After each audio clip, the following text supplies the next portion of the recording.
ఎంతమందికి ఇందిరమ్మ ఇండ్లు ఇచ్చిండ్రు దానికి సమాధానం చెప్పండి. ఇంకొక 10 రోజులైతే మొత్తం వడ్లన్నీ కూడా కళ్ళలకి వస్తాయి. 500 రూపాయల బోనస్ ఇస్తామని చెప్పినారు. 500 రూపాయల క్వింటాలకు బోనస్ ఇవ్వకపోతే హుస్నాబాద్ లా మీరు రేపు పొద్దుగాల మీరు తిరగరు, మా బీజేపీ కార్యకర్తలు తిరగనియరు. ఎప్పుడు ఇస్తున్నారో, ఎప్పటి నుంచి మొదలు పెడుతున్నారో దానికి సమాధానం చెప్పండి. ఇవాళ మీ హుస్నాబాద్ లా కరీంనగర్ పార్లమెంటు పరిధిలా మీరు కరీంనగర్ పార్లమెంట్ గురించి మాట్లాడినారు. మీరు ఈ రాష్ట్రంలో మంత్రివర్గంలో ఉన్నారు.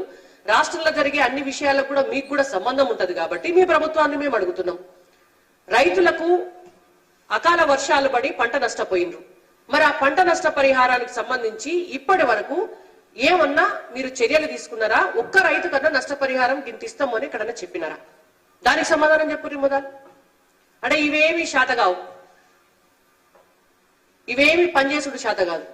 ఎంతసేపు ఆరోపణలు చేయాలి, ఎంతసేపు భారతీయ జనతా పార్టీ నాయకులకు పంచాయతీలు పెట్టాలా, భారతీయ జనతా పార్టీలా లేనిపోని మొదలు పెట్టాలా, భారతీయ జనతా పార్టీ మీద అబాండాలు వేయాలి, కరీంనగర్ పార్లమెంటు అభ్యర్థి అయినటువంటి బండి సంజయ్ కుమార్ గారిని ఆరోపణలు చేయాలా? మీకేమొస్తుంది ఆరోపణ చేస్తే? బీజేపీ నాయకులను తిడితే మీరు లీడర్ అవుతారా? సంజయ్ అన్నం తిడితే ప్రభాకర్ అన్నం మీరు లీడర్ అవుతారా?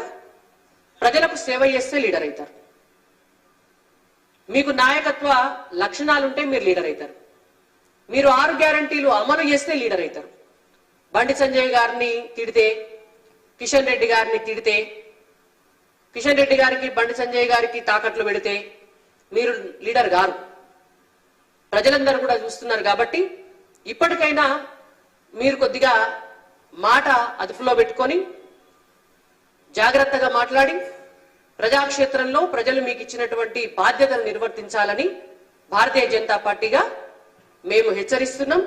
ఇట్లనే మీరు అవాకులు చెవాకులు పేలితే మేము కూడా అదే పద్ధతిలో సమాధానం చెప్పాల్సి వస్తుందని కూడా మీకు తెలియజేస్తున్నాం. కుమార్ గారు మాట్లాడే ముందు నేను ఒకటి మిత్రులకు గుర్తు